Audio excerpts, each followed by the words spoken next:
tellement vite les cycles naturels qu'on a des effets de serre, un réchauffement planétaire qui nous affecte tous, pas seulement à Trois-Rivières ou à Gaspé ou au Pakistan, partout sur la planète.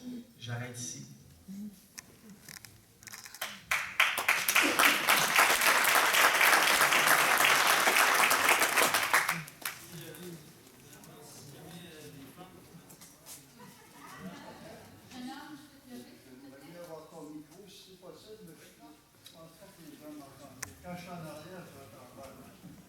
Robert Duchesne, mon nom.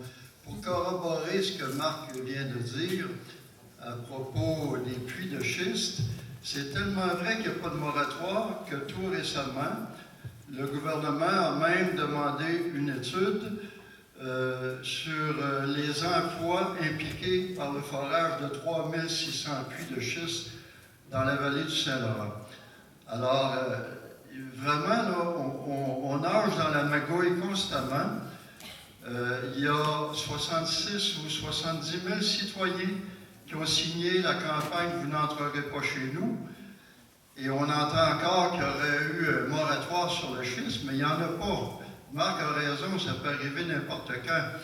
Mais mon intervention, c'était beaucoup sur le film. Moi, je trouve, maudit que les jeunes sont beaux et belles. Tous les jeunes qu'on a vus là-dedans, là, même s'il y a quelques vieux comme moi, mais la jeunesse est belle et nous montre le chemin. On est constamment en guerre avec les administrations dès qu'il s'agit de projets industriels et particulièrement dès qu'il s'agit d'énergie. J'aimerais seulement vous faire une courte citation, puis je vais m'éteindre assez vite, je ne veux pas prendre tout le temps. Jacques Testard, qui disait, c'était je crois en 77, en tout cas ça fait plusieurs années, qui disait « L'idée que des citoyens préalablement informés puissent avoir autant de légitimité que des scientifiques et des élus pour participer à l'encadrement des technologies reste propre à de petits sénats, elle n'est toujours pas admise chez les politiques. Nous sommes rendus là au Québec, c'est la population qui doit décider. André Bellil le dit, les grands changements viennent de la population. Ben, c'est à nous maintenant de leur montrer que nous ne sommes pas un groupuscule, comme le disait Françoise Bertrand, la présidente de la Fédération des chambres de commerce. Nous sommes des milliers à nous lever de plus en plus, à le dire haut et fort, et la jeunesse est notre guide quant à moi. Merci.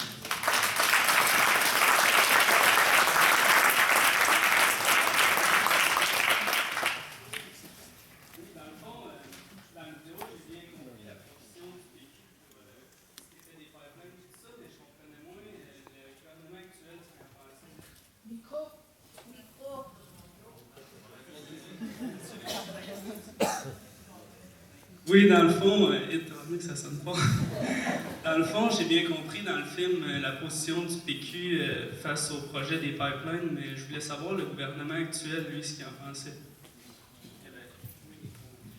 Bien, le gouvernement libéral de Philippe Couillard, il est pour les pipelines. Depuis le début de toute cette saga-là, il l'a dit, il dit il faut qu'on participe à l'économie canadienne.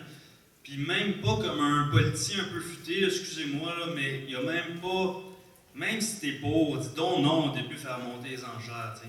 Lui, c'est même pas le cas, là. Il a juste dit oui direct en partant.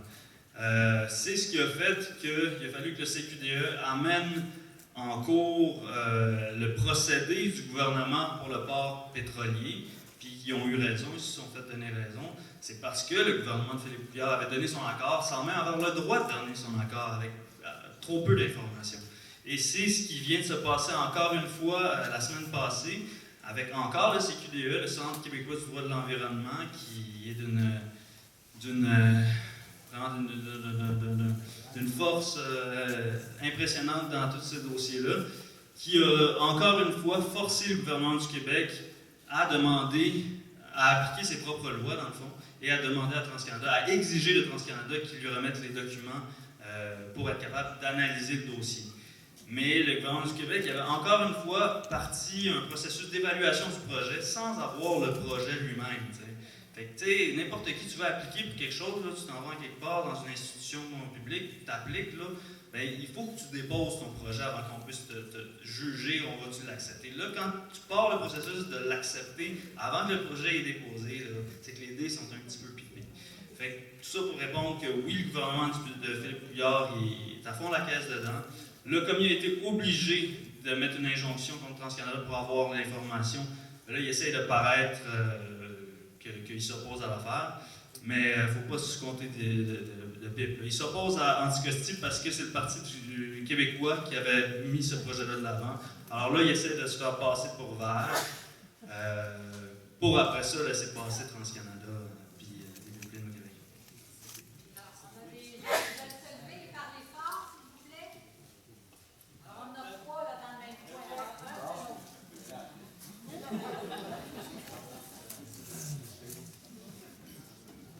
Serge Fortier. Ben écoute, premièrement, félicitations pour cette belle œuvre cinématographique, mais surtout, je te dis merci.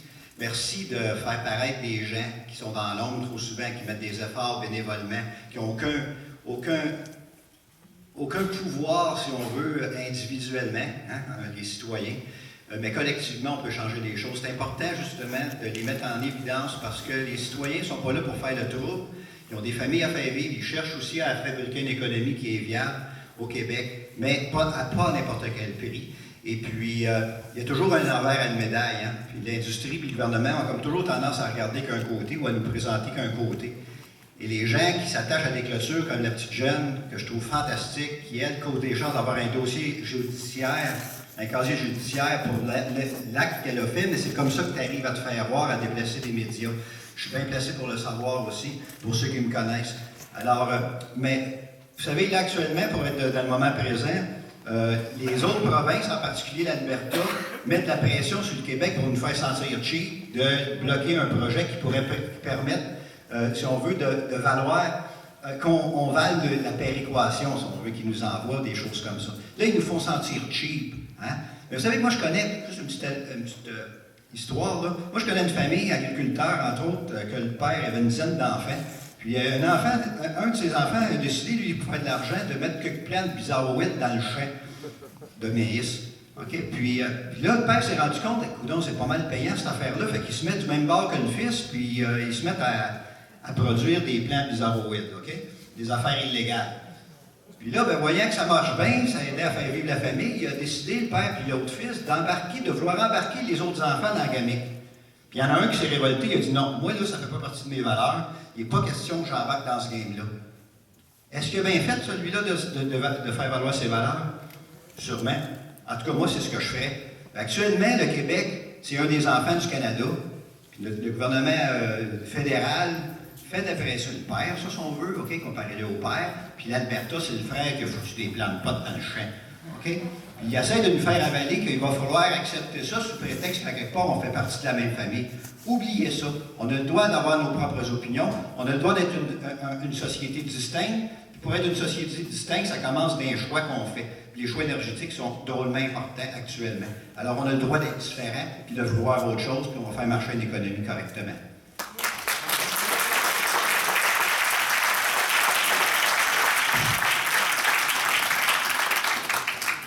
Merci. Moi, je suis d'accord avec ça. J'aimerais ça rajouter que, en fait, moi, d'entendre certains politiciens du Canada anglais puis animateurs du Canada anglais faire du Québec bashing, là, ça m'hérisse le poil un petit peu. Pourquoi? Parce que au Québec, on consomme autour de 50% de notre énergie consommée nous provient des énergies vertes, des énergies renouvelables. Grâce à quoi? Hydro-Québec. Hydro-Québec, là, un fleuron de notre identité moderne, là, ça fait qu'on est dans le peloton de tête mondial en ce moment en termes de consommation d'énergie verte, okay, dans les pays occidentaux. Fait que de se faire la morale par du monde qui sont dans le pire pétrole au monde à l'heure des changements climatiques, à l'heure de la conférence de Paris, puis à l'heure où le monde entier dit qu'il faut abandonner les combustibles fossiles, moi je trouve ça absolument absurde. Ça devrait être eux autres qui prennent exemple sur ce qu'on fait, puis ce qu'on a réussi à faire, à se mettre dans le peloton de tête des pays occidentaux ou des régions occidentales pour produire de l'énergie verte. Fait que dans ce sens-là, oui, je suis tout à fait d'accord, il faut garder le cap. Puis il ne faut pas non plus être plus d'hommes que les autres, puis plus niaiseux que les autres. Hey, la Colombie-Britannique en a pas voulu de ces pipelines-là. Puis les États-Unis, ils en ont pas voulu non plus de ces pipelines-là. Pourquoi? Pour toutes les questions de sécurité, d'eau potable, puis en plus pour les changements climatiques, effectivement. Fait que là, c'est qu'il faut remettre ça en perspective. Là. Les autres, ils en ont pas non plus voulu. Puis ils ont même pas le bilan des énergies vertes que nous, on a. Fait que nous autres, là, c'est quand même faire un peu, quant à moi, s'essuyer sur notre histoire, puis notre histoire récente, puis les fleurons d'Hydro-Québec, d'oublier notre histoire que de dire oui au pire pétrole de la planète comme ça, puis d'être ceux qui les laisseraient passer. Hein? En tout cas. Un petit mot aussi pour répondre aux jeunes ici en avant. Le parti, enfin le gouvernement, les gouvernements se réunissent à Vancouver cette semaine pour discuter des changements climatiques et des cibles de réduction des gaz à effet de serre. Mais aujourd'hui, M. Couillard, M. Hertel n'ont pas voulu d'une taxe carbone à l'échelle canadienne. Ils préfèrent garder leur système de plafonnement et d'échange de droits d'émission de gaz à effet de serre. Un système où la tonne de carbone se transige à 15 $. 15 $ la tonne. Il n'y a pas un scientifique sur la planète ou un économiste sur la planète qui peut croire qu'avec un système comme ça, il y aura des impacts dans la société. En Europe, dans le nord de l'Europe, ou même en Angleterre, ils prévoient une taxe carbone de l'ordre de 200 $ la tonne. Pas 15 $, pas 30 $ comme la Colombie-Britannique. Une taxe carbone qui nous oriente vers les énergies renouvelables et qui nous éloigne des énergies fossiles. C'est ce que je voulais signaler. Donc, pour répondre à votre question, le gouvernement libéral à l'heure actuelle, notre gouvernement qui nous représente, devrais-je dire, à Vancouver, est plutôt d'avis que oui, les pipelines, ça ne dérange pas trop. Alors, il y avait des gens qui avaient levé la main. Ouais. Monsieur, ici. Je donnerai la parole à une femme pour faire un peu d'alternance. Merci. Dans le fond, je voulais simplement appuyer les commentaires par rapport au fait que c'est clair où le gouvernement loge là, en termes de protection de l'environnement. David Hertel est probablement le pire ministre de l'Environnement qu'on ait jamais eu. Il y a eu un remaniement ministériel il n'y a pas longtemps, puis c'en est un qui n'a pas sauté. Alors je pense que c'est assez clair que l'environnement est vraiment pas une priorité gouvernementale. Puis j'aimerais peut-être juste ajouter, quand on voit des films comme ça, on est boosté, on a oui, puis on trouve le monde beau, les jeunes qui participent, tout ça, mais après ça, on s'en va chez soi. Puis peut-être qu'on a tendance un petit peu à oublier ce qu'on a vu, pas parce que c'est pas bon, pas parce que c'est pas vrai, pas parce qu'on n'est pas conscientisé, pas parce qu'on n'a pas le goût de s'impliquer, mais parce que la vie va vite, un coup chasse l'autre, puis à un moment donné, ça saute. C'est dans l'ordre des priorités. J'aimerais ça peut-être, on est une méchante, un bon groupe ce soir, j'aimerais ça que collectivement, mais aussi personnellement, on se dise, moi, qu'est-ce que je peux faire? Ne serait-ce que de signer une pétition. Il y en a une présentement à la Chambre des communes, une pétition qui est en cours. Vous avez juste à taper pétition, environnement, pas environnement, mais pipeline, puis vous allez arriver dessus. Vous pouvez la signer, vous pouvez partager ça avec vos contacts. C'est déjà un premier pas, quelque chose qu'on peut faire. On peut peut-être pas tout le monde aller faire une marche là, de Kakuna jusqu'à Montréal, jusqu'à Kanesetake, mais on peut au moins faire des choses comme ça, puis participer peut-être même plus si on le peut. Merci.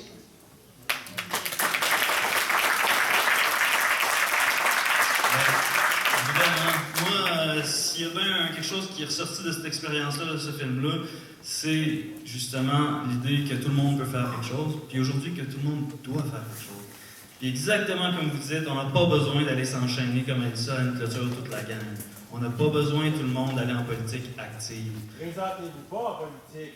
Je l'ai fait, puis ça m'a fermé la gueule. OK. Je vais te donner le micro juste après, OK? Mais c'est ça. Pour moi, puis ce que j'espère que le film a réussi à transmettre, c'est que tous les gestes comptent, toutes les actions comptent. Puis ça prend les petites actions, les gestes qu'on voit pas, qui sont pas spectaculaires, mais écrire des pétitions, écrire aux ministres, écrire dans les journaux, envoyer des mémoires quand il y a des consultations, quand il y a des débats, y aller, se prendre position. C'est tout ça qui fait en sorte qu'après ça, les politiciens sont obligés de prendre certaines positions. La position de Denis Coderre, il n'y a pas longtemps, et de la communauté urbaine de Montréal, pourquoi vous pensez qu'il a pris cette position-là contre le reste du Canada et les lobbies de l'énergie? Parce que l'atmosphère n'était pas assez bonne pour faire autrement. C'est un calcul politique. C'est pas un environnementaliste radical, Denis Coderre, on s'entend. Il a fait ça parce que l'atmosphère n'était pas assez bonne. Fait que ça, c'est tout le monde, les groupes citoyens, les groupes qui sont allés présenter des mémoires, tous les gens qui ont fait plein d'actions qu'on n'a pas vues, mais qui ont semé, qui ont labouré pendant longtemps pour faire en sorte que l'atmosphère n'était pas assez bonne pour lui, pour prendre une autre position que ça. Fait que ça, c'est là qu'on le voit le pouvoir, puis il faut que tout le monde mette l'épaule à la roue. Aujourd'hui, on n'a plus le choix. Juste un petit geste que vous pouvez poser, c'est laisser votre nom en sortant de la salle. Peut-être encourager le comité de vigilance hydrocarbures de Trois-Rivières en achetant une pancarte. On peut même vous la laisser, c'est des pancartes de coule pas chez nous. Je crois que c'est peu, mais si vous faites partie de la grande mouvance de ceux qui se battent, puis c'est à l'échelle de la planète, contre les hydrocarbures fossiles, vous allez voir un sens à votre vie et vous allez prendre confiance et peut-être que ça vous mènera à un parcours qui va ressembler à celui de Daniel Breton ou de Alissa ou d'une autre personne. Donc, je vous invite vraiment à le faire en sortant. Et je vous annonce aussi qu'il y a un BAP à Trois-Rivières le 7 mars. Ça s'en vient vite. Il s'agit d'écouter TransCanada et de poser de bonnes questions à TransCanada. Mais ça, juste avant de te redonner le micro, là, Marc, je suis tout à fait d'accord. Souvent, on est dans une société qu'on regarde toujours la finalité des choses. Moi, ce que j'aime pas, c'est la façon de voir le monde qui est toujours, est-ce qu'on est des gagnants ou des perdants? Est-ce que c'est une victoire ou une défaite? Mais le procédé, le processus, tout le chemin parcouru jusqu'à la finalité, la victoire ou la défaite, c'est super important. Puis effectivement, quand tu t'impliques, quand tu commences à faire de l'implication, ça te nourrit, ça te fait du bien, puis c'est quelque chose qui n'est pas calculé ça, au bout du compte. Fait que des fois, qu'on gagne des batailles, qu'on perd des batailles, ok, on en perd tout le temps, on en gagne tout le temps, mais de se sentir bien dans ce qu'on fait, de se sentir au diapason avec notre éthique, puis de sentir qu'on fait la bonne affaire, ben ça, il n'y a rien qui remplace ça. Puis tout le monde qui sont allés des fois dans les manifestations, dans la rue, peuvent le sentir, le feeling que tu as quand tu marches avec du monde, puis que tu sais que tu as raison. Puis c'est pas grave si la bataille va être gagnée ou perdue, mais le cheminement qu'on fait, des fois, vaut tout à fait la finalité, qu'elle soit une victoire ou une défaite dans la bataille.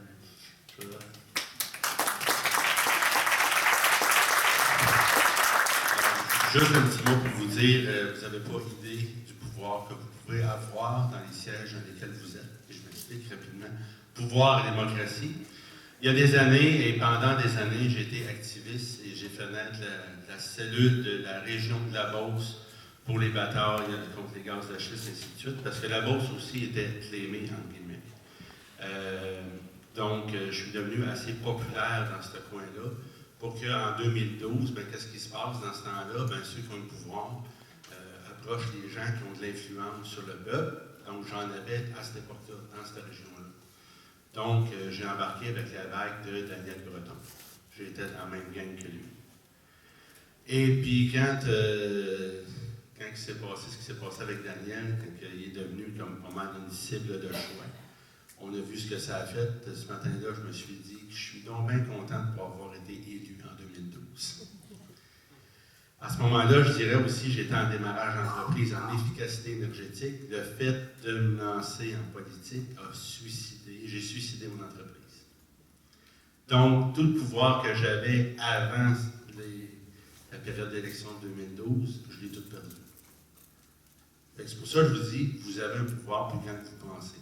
Puis si jamais, à un moment donné, comme Marc, c'est un exemple, ou Joyce, à un moment donné, vous allez gagner en popularité, je dirais, mais en influence, il y a des partis politiques qui vont vous approcher.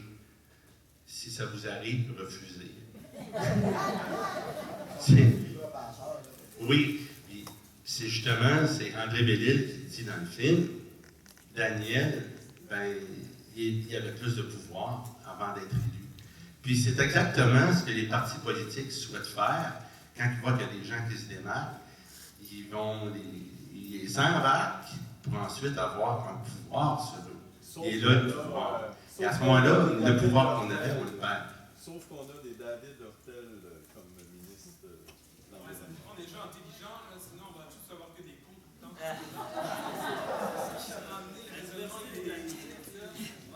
Ça prend du monde intelligent pour qu'on vote pour eux autres. Mais c'est au public l'exemple, et Montréal est là l'exemple. Pourquoi Denis Coderre s'est rallié au peuple, c'est tout. Merci. Je veux juste quelqu'un, je pense que ça fait longtemps, une femme là-bas. Après ça, je vais revenir, les gars.